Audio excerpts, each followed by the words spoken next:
जी sir, sir recording. हाँ बेटा, कर लिया शुरू रिकॉर्डिंग। तो अगर मैं जो है वो इस बार एक कॉन्वेक्स, ये हो गया एक अलग क्वेश्चन दूसरा करते हैं। उसमें कॉन्वेक्स और कॉनकेव लें।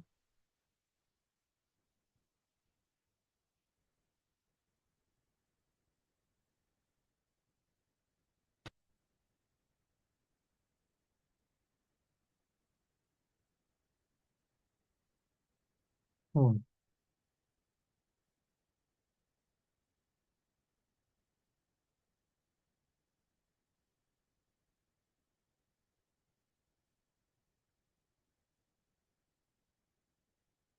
बताओ बेटा, कॉनकेव लेंस को कहाँ रखा जाए।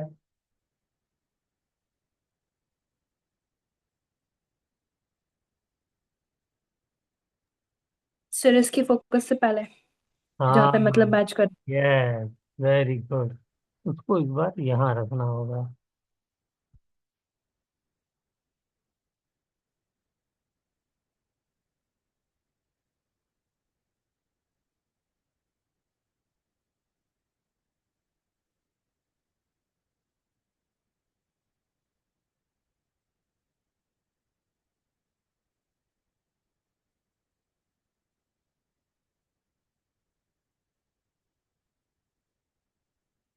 ठीक है।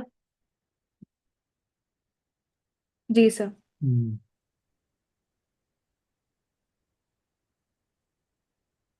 ये क्या करेगा, ये लाइट को जो फोकस पे अब ये आ रही थी, तो ये फोकस पे आने नहीं देगा। और क्या डाइवर्ज कर दे। करेगा, यहीं से इसको डाइवर्ज करके पैरेलल कर देगा। ठीक है ना। पैरेलल लाइट जी बन, सर। पैरेलल बना देते हैं। ये हो जाएगी।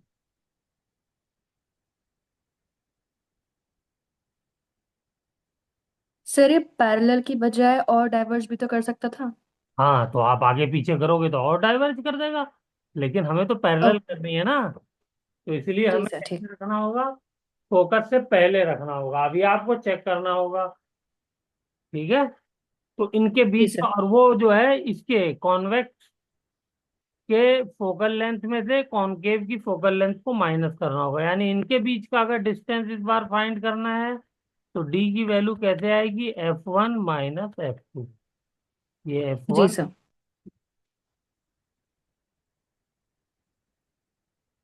ये बेटा सिंपल सिंपल फॉर्मूले हैं, बट आपको याद रखना पड़ेगा। ठीक है। जी सर। हम्म। बिल्कुल, देखिए 21 में आया था PYQ। उसके अंदर यही क्वेश्चन दिया था। क्वेश्चन पढ़ दूं? इतना आसान है कि यस सर। अभी बताना बेकार है, खाली पढ़ देता हूँ। A convex lens okay. Of focal length 20 centimetre. Question क्या है, कॉन्वेक्स लेंस है और focal length 20 centimetre. Plus centimetre. क्या हुआ, इसका मतलब कॉन्वेक्स है। कॉनकेव में माइनस हो जाता है ना। Yes sir. Hmm. And A concave lens of focal length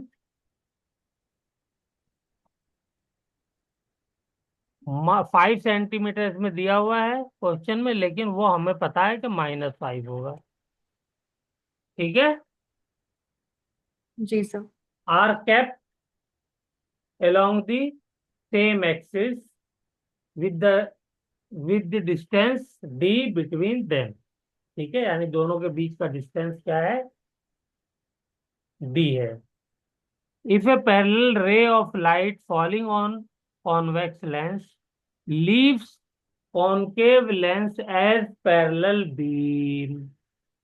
concave lens को कैसे लीव कर रही है, पैरेलल बीम की तरह। यानी यही आई है, ये आई, जी सर यही। ये गई, ये गई। लेकिन लीव कैसे कर रही है, लीव है, पैरेलल। यहाँ पहुंच नहीं पाई बेचारी, पैरेलल हो गई यहाँ पे। ठीक है ना। जी सर। हाँ। Then distance D in centimetre will be. तो डिस्टेंस डी क्या हो जाएगा, 20 - 5 इज इक्वल टू 15 सेंटीमीटर। बस, ये आंसर आएगा, मतलब ये क्वेश्चन आया था। हो गया। Yes sir. हाँ। अच्छा, एक आपने और देखा होगा कि लेंस की एक साइड को हम क्या करें, सिल्वर कलर से पेंट कर दें, तो उसकी सिल्वर नाइट्रेट। में क्या फर्क पड़ेगा? वो मिरर की तरह एक्ट करेगा पहली बात तो। हाँ बेटा, वो मिरर की तरह एक्ट करेगा, बिल्कुल सही। और उसकी फोकल लेंथ कैसे चेंज हो जाएगी, तो इसको हम लोग एक क्वेश्चन कर लेते हैं, तो ये चीज भी हमारी क्लियर हो जाएगी। कर लिया जाए।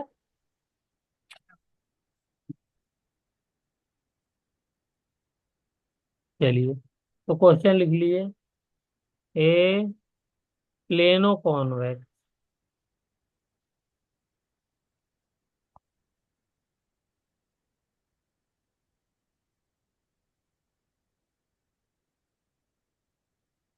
Of refractive index 1.5 has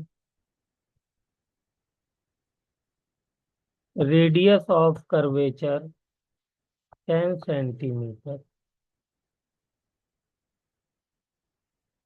It is silvered on its plain side. Find F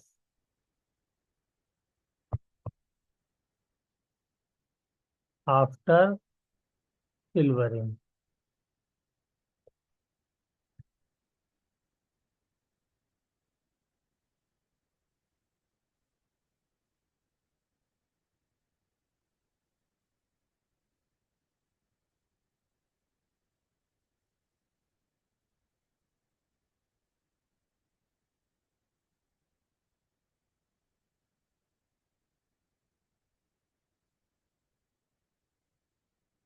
तो बेटा इसका कर नहीं पाएंगे आप, मैं बता देता हूँ। सीधा एक सिंपल सा फॉर्मूला है, वो याद रखना होगा आपको इसको भी करने के लिए। क्या है वो formula?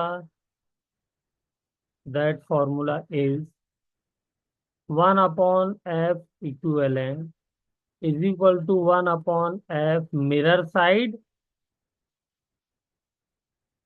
minus 2/f lens side।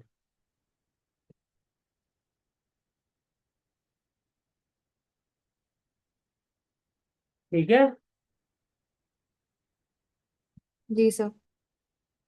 हम्म ये फॉर्मूला है। इस फॉर्मूले को यूज करके जब भी ऐसा केस आ जाए जिसमें लेंस की एक साइड को सिल्वर किया हुआ हो, तो उसकी फोकल लेंथ क्या हो जाएगी, इस फॉर्मूले के जरिए से आप निकालेंगे। तो चलिए जल्दी से फॉर्मूला यूज करके वैल्यू बताइए।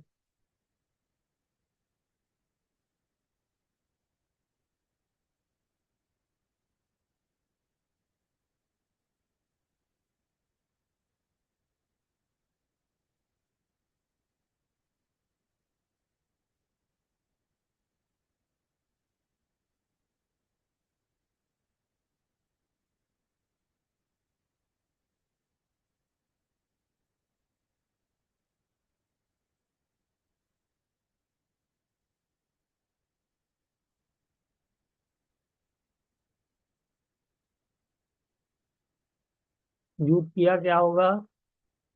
1/f मिरर, मिरर की फोकल लेंथ क्या आएगी? सर हमारा R/2 हो जाएगी वो। इंफिनिटी, क्योंकि वो yes plane sir, yes sir. है। Yes sir, yes sir. -2 upon इसकी बताइए फोकल लेंथ कितनी आएगी?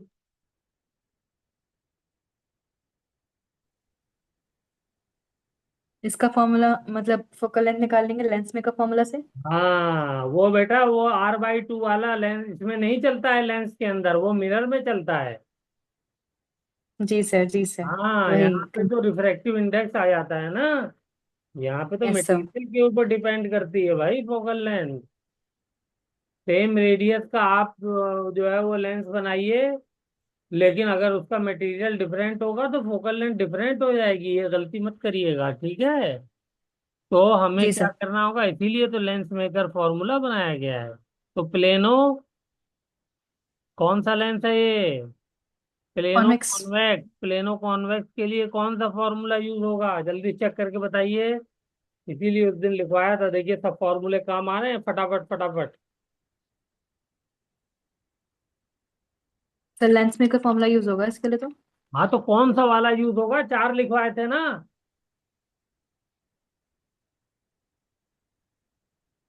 बाई कॉन्वेक्स, हाँ। By concave, plano concave, plano convex. अब या तो आप पूरा कैलकुलेट करिए फॉर्मूला लिख करके, या डायरेक्ट फॉर्मूला यूज कर लीजिए। तो ये प्लेनो कॉन्वेक्स वाला है, प्लेनो कॉन्वेक्स के लिए कौन सा फॉर्मूला लिखवाया था, चेक कर लेती इतनी देर में तो आप, ये रहा प्लेनो कॉन्वेक्स के लिए। बोलिए। और बड़ा आसान है बेटा, खाली जो है वो क्या कहते हैं, दोनों में प्लेनो कॉन्वेक्स हो या प्लेनो कॉनकेव, फॉर्मूला सेम है, माइनस साइन का डिफरेंस है। बोलो शुभी। जी सर। और प्लेनो बाई कॉन्वेक्स और बाई कॉनकेव का भी फॉर्मूला सेम है, खाली क्या डिफरेंस हाँ। है, इसमें साइन। डिनोमिनेटर टू और आ जाता है। बोलिए। जी सर। अब याद रहेगा, भूलेंगी तो नहीं। हाँ सर। हाँ, भूलना नहीं है बेटा, अभी तो जस्ट किया है तो कैसे भूलेंगे। तो एफ इज इक्वल टू क्या हो गया, R upon mu minus one. ठीक है। तो ये क्या हो गई, आर की वैल्यू हमको क्या दी हुई है, आर की वैल्यू कितनी दी है, 10 सेंटीमीटर। 10, डिवाइडेड बाय म्यू कितना दिया हुआ है, 1 पॉइंट 1.5। Minus one. तो क्या हो गया, 20 तो आ गया। बोलिए। जी सर। जी सर। तो 20 यहाँ पे लिख दीजिए। तो 1 अपॉन एफ इक्विवेलेंट क्या हो जाएगा,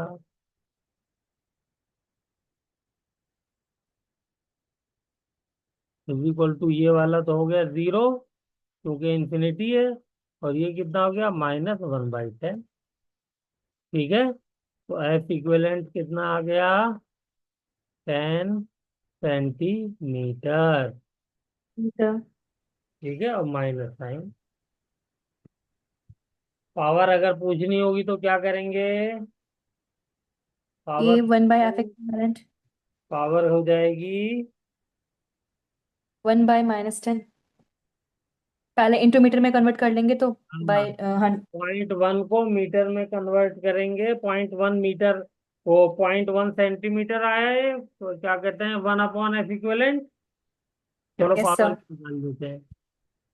power is equal to 1 upon F equivalent in divided by metre. 100। ठीक है ना। जी सर। तो ये क्या यस हो सर। जाएगा, -0.1 डिवाइडेड बाय 100। तो ये क्या हो जाएगा, -10 की पावर -3 डायोप्टर, डायोप्टर। ठीक है। जी सर। हम्म, चलिए वेरी गुड। तो हमारा यहाँ पे लेंस भी खत्म हो गया बेटा, अब हमारा लास्ट टॉपिक रह गया प्रिज्म। ठीक है। तो adding diamond, prism, prism, prism, prism.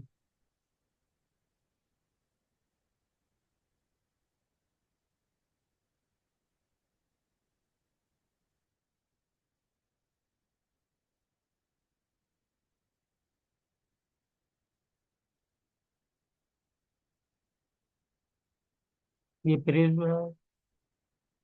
Okay. जी तो, सर। ये वाला जो एंगल होता है, ये एंगल ऑफ प्रिज्म कहलाता है।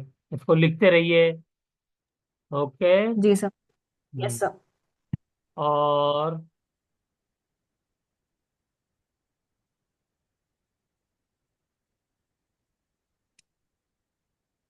ये नॉर्मल हो गया, तो ये मेरी लाइट इंसिडेंट की है, और उसके बाद ये लाइट नॉर्मल की तरफ बेंड हो गई है।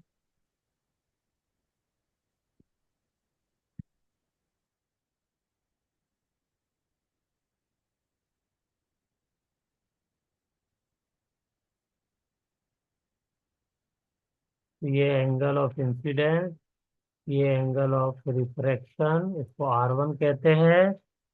और फिर उसके बाद यहाँ पे फिर नॉर्मल ड्रॉ करिए। ये हो गया। अब इसके बाद जो निकलेगी वो ऐसे निकलेगी।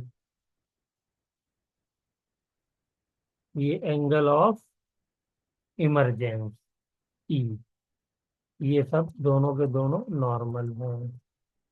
और अगर बेटा लाइन रे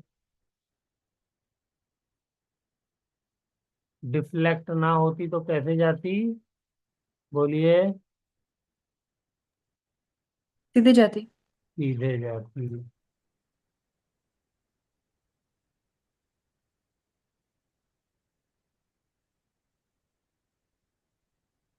ऐसे जाती। ठीक है। तो ये वाला जो यस सर। एंगल कहलाता है, ये क्या कहलाता है? Angle of deviation. तो यहाँ पे देखिए कई एंगल आ गए। और ये वाले एंगल को, जो अंदर जो है इंसिडेंट कर रहा है, इसको हम R2 बोलते हैं। तो अब इसमें से जो एंगल समझ में नहीं आया एक बार फिर से पूछ लीजिए। ए तो हो गया एंगल ऑफ प्रिज्म। ठीक है, चलिए लिख देता हूँ। Angle of prism. ठीक है। ई हो गया, ये डेल्टा हो गया, एंगल ऑफ डेविएशन। ये हो गया ई, एंगल ऑफ इमरजेंस। ठीक है। एंगल ऑफ इंसिडेंस और एंगल ऑफ रिफ्रैक्शन ये तो आप जानते हैं। जी अब सर। बेटा इस प्रिज्म में दो तीन फॉर्मूले हैं, वो आपको याद रखना है। नए नहीं है, आप जानती हैं। बस ये है कि दोबारा से उनको रिपीट कर लेना है। कर लिया जाए। जी सर। पहला लगाना है हमको फर्स्ट सरफेस पे, ये वाला सरफेस फर्स्ट कहलाएगा। ठीक है ना, और ये वाला जी सेकंड सरफेस कहलाएगा। तो पहला वाला सरफेस जहाँ पे पहला इंटरेक्शन हो रहा है सरफेस के साथ लाइट का, उस वाले पे स्नेल्स लॉ लगाइए तो क्या हो जाएगा? अगर इधर एयर है, सराउंडिंग में एयर है, और इसका रिफ्रैक्टिव इंडेक्स प्रिज्म के मटेरियल का म्यू है, तो स्नेल्स लॉ लगाइए। पहला क्या बनेगा? 1 into sin of incident angle is equal to mu into sine of refracted angle. यही जी बनेगा। सर। Yes sir. गुड। दूसरे वाले पे बनाइए। दूसरे वाले पे क्या बनेगा?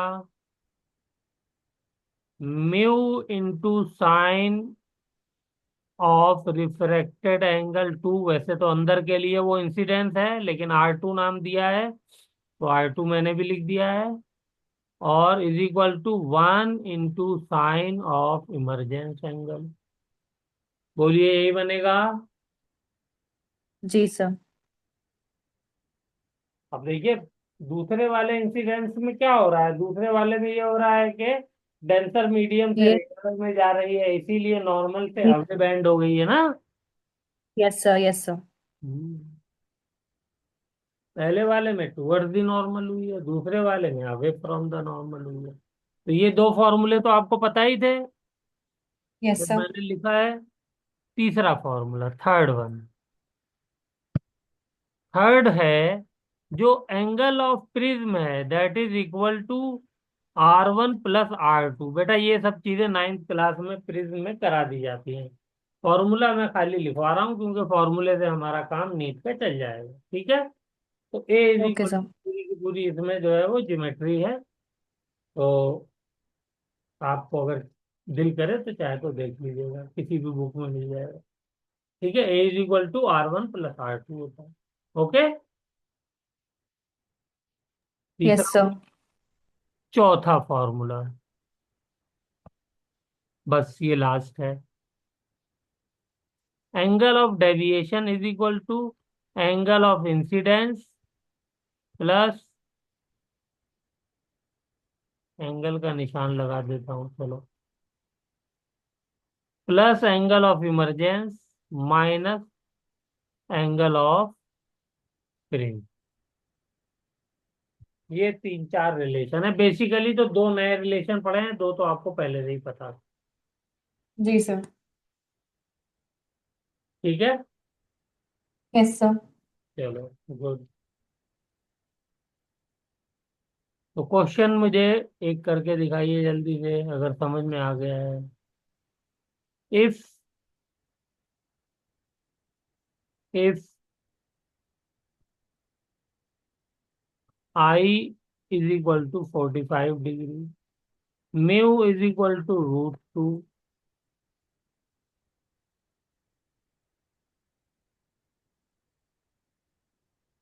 √2, ठीक है, and yes sir. Angle A is equal to 75 degree, find find find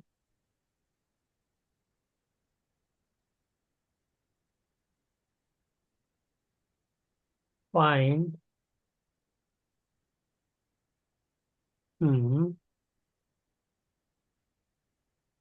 R1, R2 and delta. करिए।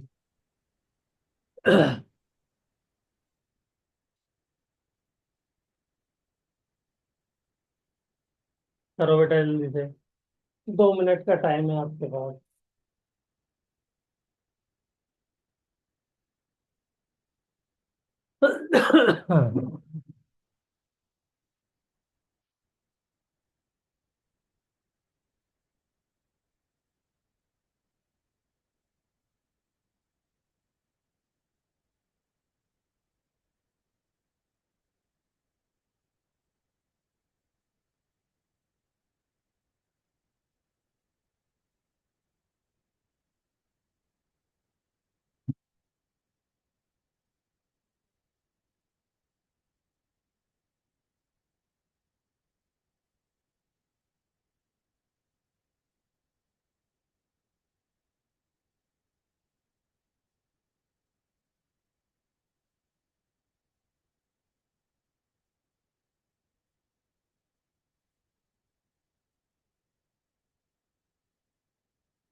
आ गया।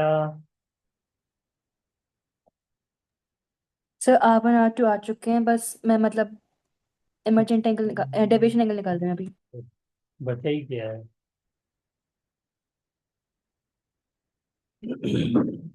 तो R1 R2 की वैल्यू बता दीजिए क्या ही है। R1 की वैल्यू है 30 डिग्री, R2 है 45 डिग्री। वेरी गुड, बहुत सही। R1 कैसे निकाला? सर वो निकाला हमने पहले वाले फॉर्मूले से, 1 sin। डेल लॉ लगा करके, 1 × sin 45 is equal to √2 × sin R1, ऐसे ही निकाला है। जी सर। तो R1 will be equal to 30 degree. Good. फिर R2 कैसे और निकाला? सेकंड वाले फॉर्मूले से, मतलब उससे हमने थर्ड वाले फॉर्मूले से, जो हमारा प्रिज्म एंगल है उससे। प्रिज्म एंगल वाले से, from A, angle A is equal to R1 plus angle 2R2 gives rise to, ये एंगल ए हमको दिया हुआ 75 degree is equal to 30 degree plus angle R2। तो यहाँ से आ जाएगा R2 is equal to 45 degree. Good. चलिए, तो बताइए, अब क्या करें? उसके बाद लास्ट वाले हमने इमरजेंट एंगल निकालने के लिए सेकंड वाला स्नेल्स लॉ से जो आया था फॉर्मूला वो यूज करा हमने, तो वो आ रहा है एंगल 90 भी डिग्री। निकालना पड़ेगा, यहाँ पूछा नहीं है लेकिन यहाँ आपकी मजबूरी है। तो इमरजेंस जी सर, एंगल 90 के डिग्री। लिए कौन सा फॉर्मूला लग जाएगा? सेकंड वाला फॉर्मूला जो स्नेल्स लॉ जो है। From Snell's law, √2 into sine, बोलिए। 45 हाँ, एंड आठ 1/√2 आया लिखते 45, तो ये हो गया 45 इज हैं, equal one to sine 1 into sine of emergence. तो यहाँ से बताइए, ई कितना आ गया? 90 डिग्री। 90 डिग्री, क्योंकि sin 45 1/√2 होता है, कट जाएगा, तो इज इक्वल जी to sir. 90 degree. Good, very good, काफी फास्ट कर रही हैं आप। उसके बाद अब डेल्टा बता दीजिए, डेल्टा क्या होता है? आ रहा है 60 डिग्री आ रहा है वो लास्ट वाले फॉर्मूले से। Plus angle E minus angle A is equal to 45 degree plus 90 degree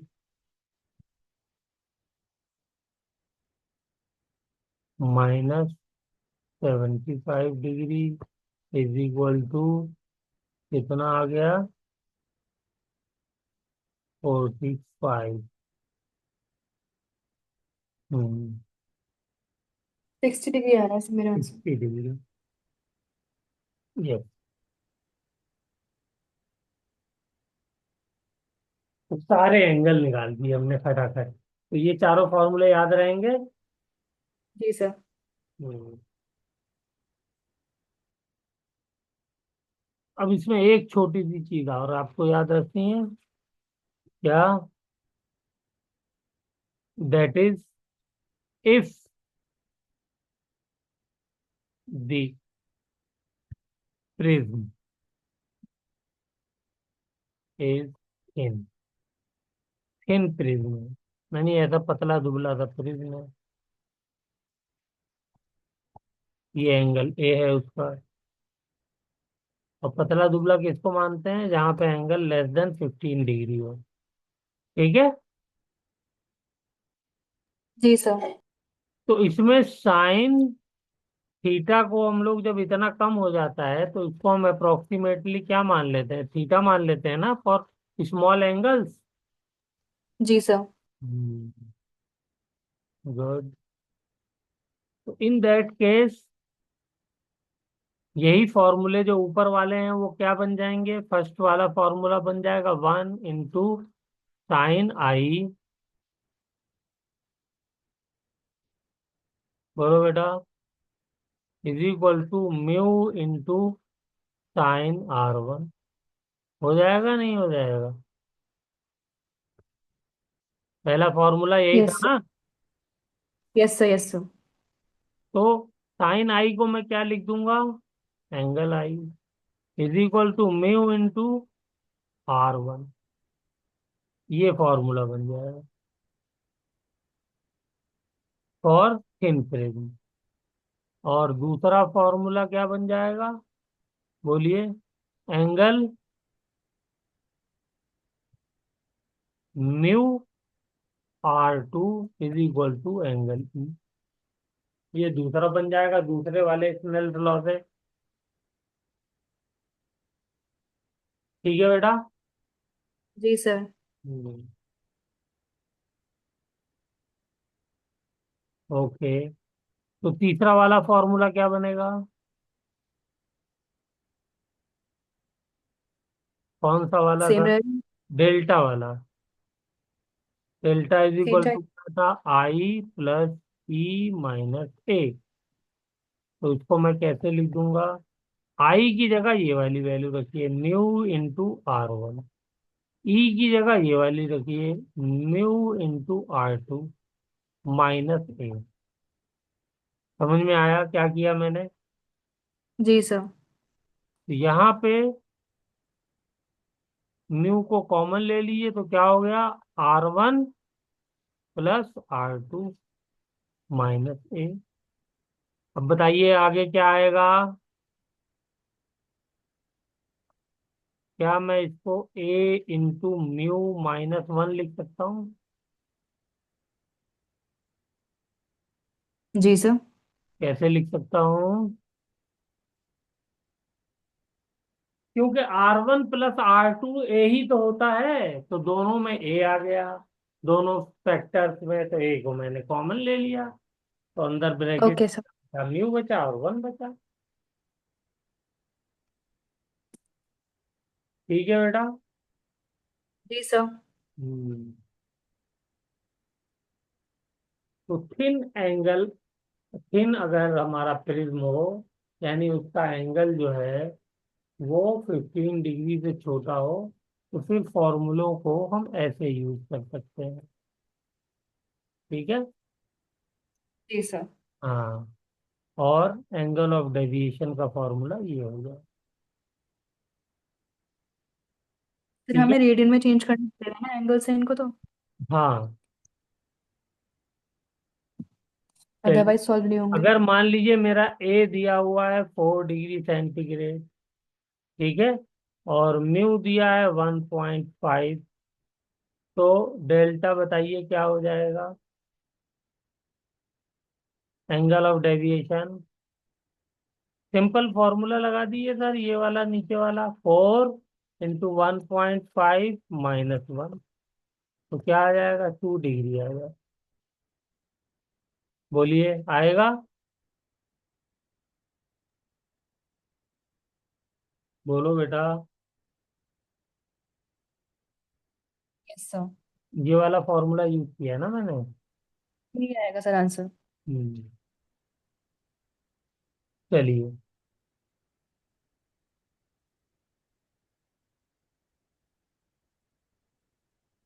एक और फॉर्मूला कर लेते हैं शिफ्ट का। ग्लास स्लैब में शिफ्ट देखा था, प्रिज्म में शिफ्ट देखते हैं हम लोग। Okay sir. हम्म।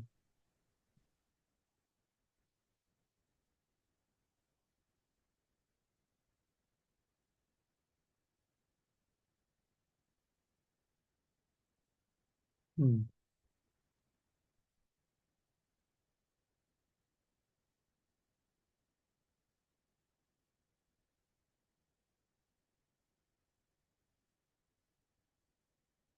ये 90 डिग्री है, यानी नॉर्मल है। और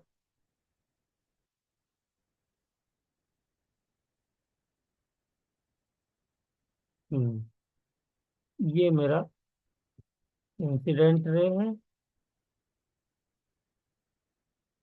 ये एंगल आई हो गया। तो रिफ्रैक्टेड रे कैसे जाएगी? टुवर्ड द नॉर्मल बैंड हो जाएगी, ऐसे। ठीक है। बोलो बेटा। Yes sir. फिर उसके बाद ये नॉर्मल हो गया। फिर देन ये अवे फ्रॉम नॉर्मल। नॉर्मल होगी। फिर ये अवे फ्रॉम द नॉर्मल हो जाएगी। ये एंगल ऑफ इमरजेंस हो गया। इसको मैं यस आगे सर। एक्सपेंड कर दूंगा। ये एंगल ऑफ डेविएशन हो जाएगा। अब अगर मैं यहां से देखूं, ये मेरा जो ऑब्जेक्ट है कहाँ पे रखा हुआ है? ये रखा हुआ है।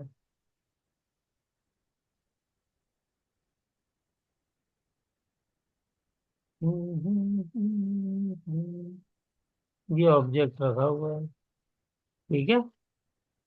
Yes sir. और डिस्टेंस कहाँ है? डिस्टेंस हम लोग इसका सेंटर, प्रिज्म की सेंटर लाइन से लेते हैं। ये डी डिस्टेंस पर रखा हुआ है। तो अब ये ऑब्जेक्ट मुझे मालूम है कहाँ दिखाई देगा? बताइए। ये मुझे, जहाँ मेरे पे लाइन। को लाइट कहाँ से आती हुई दिख रही है? मेरी आंखों को लाइट आती हुई दिख रही है, ये ऐसे। तो ये मुझे यहाँ पे दिखेगा। Okay sir. जहां से लाइट लाइट आती हुई दिखती है वहीं से तो बेटा दिखता है। बोलिए। जी सर। जी सर। Yes sir. ये जो हुआ, ये this is called shift. Slab में शिफ्ट देखा था, यहाँ पर भी शिफ्ट हो जाएगा, प्रिज्म में भी शिफ्ट होता है। ठीक है ना? जी सर। और इस शिफ्ट की वैल्यू कैसे निकालते हैं? तो शिफ्ट की वैल्यू यहाँ पे निकालते हैं, ए इंटू म्यू -1।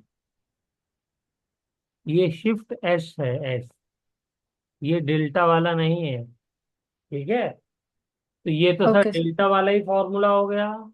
हाँ बेटा, डेल्टा यस वाला सर। हो गया, लेकिन इसके डेल्टा वाला ना रहे इसके लिए मुझे इसको डिस्टेंस डी से और मल्टीप्लाई करना होगा। क्लियर हो गई बात? शिफ्ट इज इक्वल जी टू सर। क्या हो गया, A into mu -1 into D. तो यानी डेल्टा वाले फॉर्मूले से क्या डिफरेंस है इसमें? डेल्टा वाले फॉर्मूले से डिफरेंस इंटू डी का है, डिस्टेंस। क्लियर हुई बात? जी सर। हम्म, ये जल्दी से लिख लीजिए।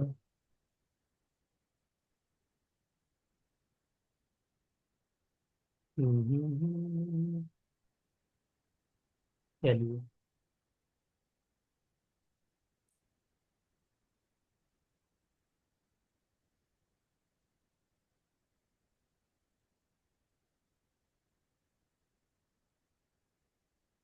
फिर एक क्वेश्चन कर लेते हैं, अभी है हमारे पास टाइम।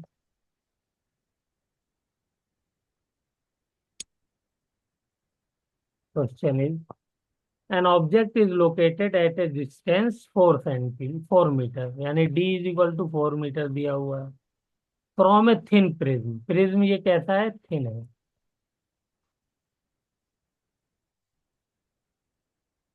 ठीक है, the refractive index of the prism is mu, दिया हुआ है 1.3, 1.3 कर देते हैं।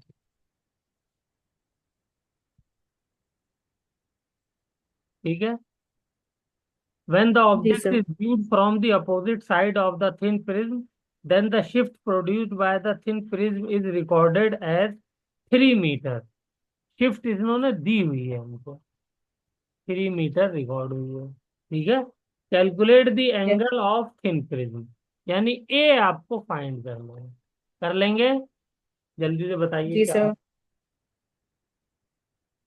फॉर्मूला अप्लाई करिए ये वाला, तो एस की वैल्यू दी हुई है 3, ए हमको निकालना है, म्यू हमको दिया 1.3 -1, डी दिया हुआ है 4।